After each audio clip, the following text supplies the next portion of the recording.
مصطفیٰ جانے رحمت پہ لاکھوں سلام، سلام ہے میرے آقا، سلام ہے میرے مولا۔ نحمدہ ونصلی ونسلم علی رسولہ الکریم وعلی آلہ واصحابہ اجمعین، اما بعد۔ اعوذ باللہ من الشیطان الرجیم، بسم اللہ الرحمن الرحیم۔ ناظرین و سامعین، السلام علیکم ورحمۃ اللہ وبرکاتہ۔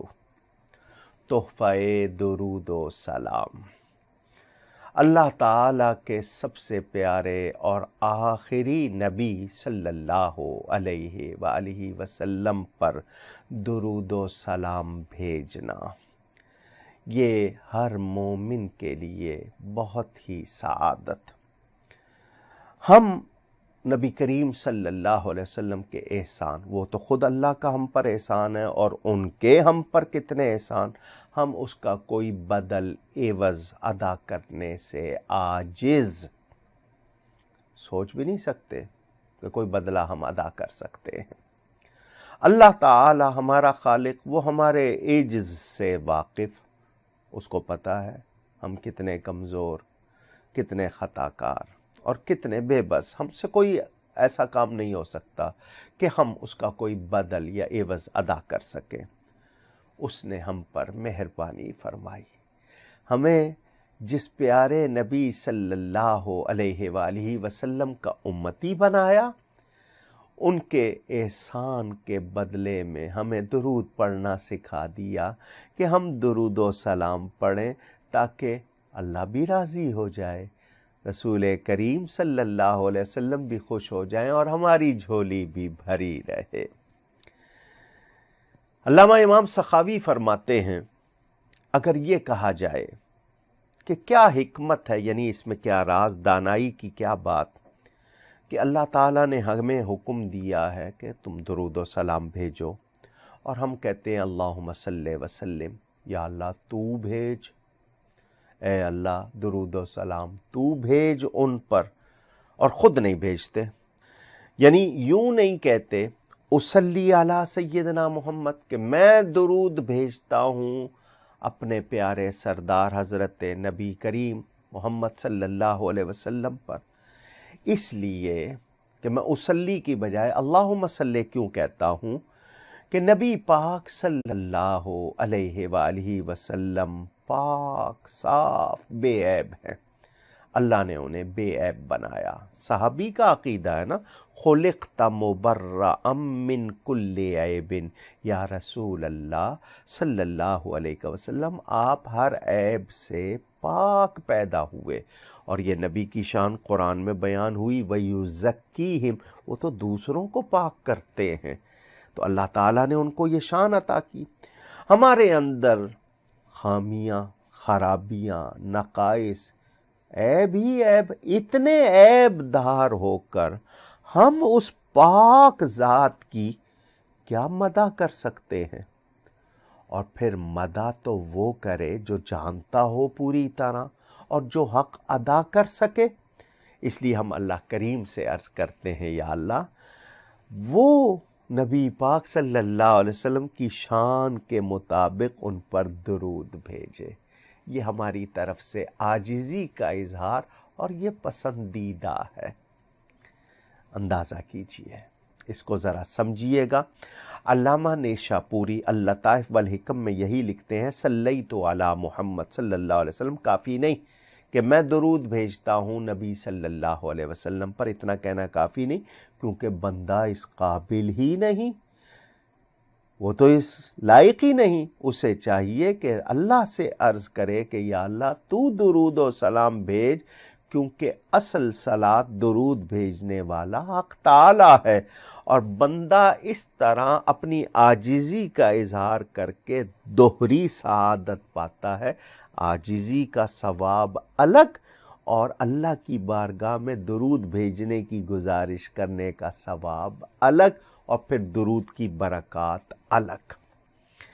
اور یوں بھی کہ ہمیں اللہ تعالیٰ کی حقیقی مراد سے آگہی نہیں کہ کیسا درود بھیجیں، تو ہم نے اللہ ہی کی طرف عرض کی کہ ان کی شان کے لائق تو ہی درود بھیج۔ اس میں اللہ تعالیٰ، میں ابھی صرف آیت کی تفسیر پر ہوں، ابھی میں نے آپ کو احادیث کثرت سے نہیں سنائی جو میرا دل چاہ رہا ہے، واقعات بھی نہیں ہیں، ابھی مواقع بھی نہیں آیا، ابھی صرف میں آیت کی تھوڑی سی آپ کو تفسیر سنا رہا ہوں۔ ان اللہ و ملائکتہ یصلون علی النبی، علی محمد نہیں فرمایا، صلی اللہ علیہ وآلہ وسلم، حالانکہ قرآن میں دوسرے انبیاء کے نام ذکر فرمائے، تو یہ کہ باقی سب کیا پتہ چلا، جتنے ہیں سارے نبی 1,24,000 کم و بیش جتنے، وہ سب حضور صلی اللہ علیہ وسلم کے صدقے میں ہی، کیونکہ پہلے بات واضح ہو چکی کہ حضور صلی اللہ علیہ وسلم نہ ہوتے تو کچھ بھی نہ ہوتا۔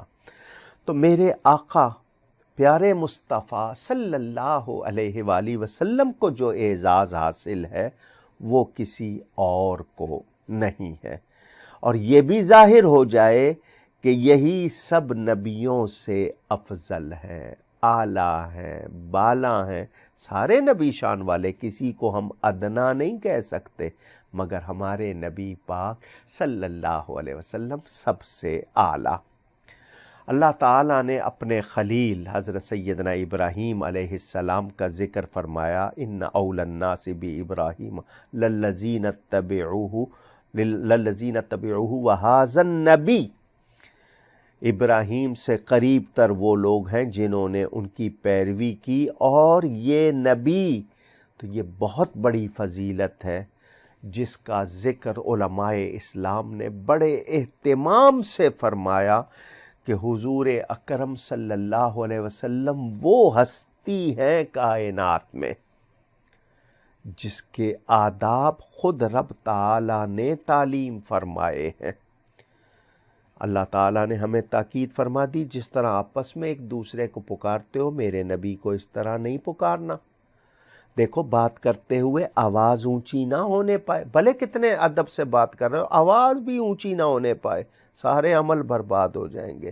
کبھی ان کے دروازے پہ جانا ہے تو دروازہ نہیں کھٹکھٹانا، آواز نہیں لگانی، ادب سے کھڑے ہو جانا ہے، نبی تشریف لائیں گے تو مل لینا ہے۔ یہ آداب رب تعالیٰ نے سکھائے ہیں، اندازہ کیجئے۔ تو حضور صلی اللہ علیہ وسلم بڑی شان والے۔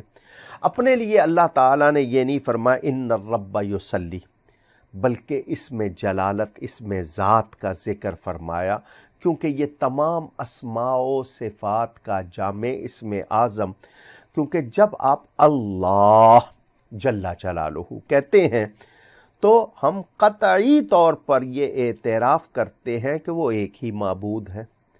اللہ کریم اپنا کوئی صفاتی نام ان الرحمن، ان الرحیم، ان الرب ذکر فرماتا تو ہوتا کہ یہ اس اسم کی وصفی وجہ سے ہے، یہاں بتا دیا کہ ذات خود اللہ تعالیٰ کی ذات، کیونکہ میرے آقا صلی اللہ علیہ وسلم مظہر ذات ہے، تو اللہ نے اپنی ذات کا، کیونکہ تمام صفات اسی ذات میں ہی ہے نا، اور تمام اسماء حسنہ اس کے اندر سب کچھ اسی نام میں ہے، تو اس نے یہ صلات بھیجی ہے اللہ تعالیٰ نے، یعنی صرف اللہ کی شان کا ہی تھوڑا سا ذکر کر لے تو اللہ کی صلات کی اہمیت اور عظمت اور بلندی واضح ہو جائے، تو اس کی ذات و صفات، اس کی ہر صفت اور ہر اسم نے صلات و رحمت بھیجی ہے، یعنی وہ اللہ درود و سلام بھیج رہا ہے جو رحمان بھی ہے، رحیم بھی ہے، کریم بھی ہے، ستار بھی ہے، غفار بھی ہے،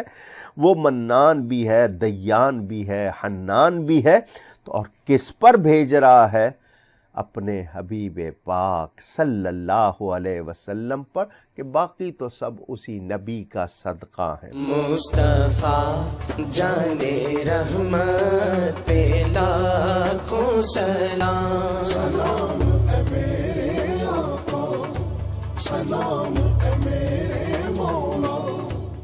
مصطفیٰ جانے رحمت پہ لاکھوں سلام. سلام ہے میرے آقا، سلام ہے میرے مولا. نبی کے معنی میں آپ کو بتا چکا، المخبر عن الغیب، غیب کی خبریں دینے والا. تو اللہ تعالیٰ تو غیب الغیب ہے. ہم سے فرشتے چھپے ہوئے، فرشتوں سے اللہ، وہ غیب الغیب. اور اللہ تعالیٰ نے اپنے حبیب کو خود لامکان میں بلا کر اپنا دیدار کروایا. میرے نبی پاک صلی اللہ علیہ وسلم نے تو غیب الغیب ذات اللہ تعالیٰ کا دیدار کیا. اللہ نے آپ کو اپنے غیب پر مطلع فرمایا، باخبر فرمایا، تاکہ پتہ چلے کہ یہ اس غیب الغیب ذات کو جانتے ہیں، اس کے دیکھنے والے ہیں. اور اس نبی پر تمام صفات نبوت اسی طرح جاری جیسے اللہ پر اس کی تمام صفات جاری. یہ ہم کو اس کا بھی ذکر ملا. تو اللہ تعالی درود و سلام بھیجتا ہے. کس ہستی پر بھیجتا ہے؟ جس کے لیے وہ فرماتا ہے کہ اسے نہ بناتا تو میں کسی کو نہ بناتا. درود کے بارے میں ایک دو باتیں اور ابھی میں نے آپ سے ذکر کرنا ہے فرشتوں کا، کیونکہ اللہ تعالیٰ کے بعد ذکر ہے کہ اس کے فرشتے بھیجتے ہیں. مگر اس سے پہلے ایک بات، حضرت فضالہ بن عبید رضی اللہ تعالی عنہ وہ کہتے ہیں کہ نبی کریم صلی اللہ علیہ وآلہ وسلم تشریف فرما تھے. ایک شخص آیا، اس نے نماز پڑھی اور نماز پڑھ کر دعا کی، اللہم اغفر لی وارحمنی، اے اللہ مجھے بخش دے اور مجھ پر رحم فرما. میرے پیارے نبی پاک صلی اللہ علیہ وآلہ وسلم نے فرمایا، عجلت ایھا المصلی، اے نمازی تو نے جلدی کی ہے. اذا صلیت فقعدت فاحمد اللہ بما هو اہلہ وصلی علیہ ثم ادعہ. جب تو نماز پڑھ لے تو بیٹھ کر اللہ تعالیٰ کے شایان شان اس کی تعریف کر، حمد و ثنا بیان کر، پھر مجھ پر درود بھیج، پھر دعا مانگ، اللہ سے دعا مانگ. کہتے ہیں پھر ایک اور صاحب آئے، انہوں نے نماز پڑھی، نماز پڑھ کے اللہ تعالیٰ کی حمد کی اور پھر نبی پاک صلی اللہ علیہ وآلہ وسلم پر درود بھیجا. تو حضور صلی اللہ علیہ وسلم نے فرمایا، ایھا المصلی ادعو تجب، اے نمازی اب دعا مانگ، تیری دعا قبول ہوگی. توجہ کیجیے گا، میں نے پہلے آپ کو بتا دیا میں اپنی کسی نیکی کے بارے میں دعویٰ نہیں کر سکتا کہ یہ یقیناً قبول ہوگی. امید ہے اس کی رحمت سے کہ وہ اپنی شان رحمت سے قبول فرما لے گا. مگر درود شریف کے بارے میں مجھے شبہ ہی نہیں، یقین ہے پورے کا پورا، پکا کامل یقین کہ ضرور قبول. تو اب میں دعا مانگتا ہوں. نماز پڑھ کر میں نے درود پڑھا، پھر دعا مانگی، پھر دعا کے آخر میں درود. تو دعا مقبول نے کی، شروع میں بھی درود، آخر میں بھی درود و سلام. تو جو بیچ میں ہے پھر وہ کیوں قبول نہیں ہوگا؟ جب اول آخر قبولیت والی چیز، تو جو بیچ میں حاجتیں پیش کروں گا جائز، وہ بھی پوری ہو جائیں گی. تو دعا قبول کروانی ہو تو شروع میں بھی درود، درمیان میں بھی درود، آخر میں بھی درود و سلام. تو یہ مجھے تو نسخہ مل رہا ہے، مجھ پر تو مہربانی ہو رہی ہے، مجھے بتایا جا رہا ہے کہ میں کس طرح رحمتیں پا سکتا ہوں. اب یہ ترمذی شریف میں حدیث ہے، مشکات شریف میں بھی ہے. سیدنا فاروق اعظم عمر بن خطاب رضی اللہ تعالی عنہ وہ راوی ہیں نبی کریم صلی اللہ علیہ وآلہ وسلم کے اس پیارے صحابی کی یہ روایت سنیے. ان الدعاء موقوف بین السماء والارض لا يسعد منها شيء حتى تصلی علی نبیک صلی اللہ علیہ وسلم. جب تک تم اپنے پیارے نبی صلی اللہ علیہ وسلم پر درود و سلام نہ بھیجو تو تمہاری دعا زمین و آسمان کے درمیان لٹکی رہتی ہے، قبول ہونا تو دور کی بات اللہ تعالیٰ کی بارگاہ میں پیش بھی نہیں ہوتی. مختصر سا جملہ، اللہم صلی وسلم وبارک علی سیدنا محمد صلی اللہ علیہ وسلم. مختصر سے الفاظ، قبولیت کی ضمانت. دعا کے شروع میں بھی پڑھیں، درمیان میں بھی پڑھیں، آخر میں بھی پڑھیں، دعا قبول ہو رہی ہے، ثواب مل رہا ہے، برکت ہو رہی ہے. کمی کہاں سے ہوگی؟ گنجائش ہی نہیں کسی کمی کی. اب ایک بات اور سن لیجئے. ترمذی میں، مسند احمد میں، مشکات میں حدیث پاک موجود. میرے پیارے نبی پاک صلی اللہ علیہ وآلہ وسلم فرماتے ہیں، البخیل الذی من ذکرت عندہ فلم یصلی علی، بڑا کنجوس ہے وہ شخص جس کے سامنے میرا ذکر ہو اور وہ مجھ پر درود نہ پڑھے، درود نہ بھیجے. اللہم صلی وسلم وبارک علی سیدنا محمد صلی اللہ علیہ وسلم. حضور کا ذکر سنیں، ان کی باتیں کریں اور ان پر درود و سلام نہ بھیجیں تو فرمایا بڑا بخیل ہے وہ شخص، جس کو آپ اردو میں کنجوس کہتے ہیں، مائزر. آپ تو سمجھ گئے ہوں گے، بخیل، بخل بہت بڑی برائی ہے، اور بخیل کے لیے فرمایا وہ جنت میں نہیں جائے گا. آپ تو مال کے لحاظ سے بخیل. یہاں اصل بخیل کا پتہ چلا جو پیارے نبی صلی اللہ علیہ وسلم کا ذکر سنے اور درود نہ بھیجے. اب ایک بات میرے تمام ناظرین و سامعین توجہ سے سن لیں، بہت توجہ چاہتا ہوں. سوات کا نشان لگا دیتے ہیں جب ہم نبی پاک صلی اللہ علیہ وسلم کا نام لکھتے، پورا درود نہیں لکھتے، یا صرف سلام، اس کو ہم نے ایبریویٹ کر لیا نا، ایبریویشن اس کا صلی اللہ علیہ وسلم کا. یہ بہت بڑا گناہ ہے. نہ صرف سواد لکھنا چاہیے، نہ سلام. باقی میرے پاس لکھنے کے لیے سب کچھ ہے. درود و سلام لکھتے وقت مجھے کون سی سستی، کون سی چیز آڑے آ رہی ہے؟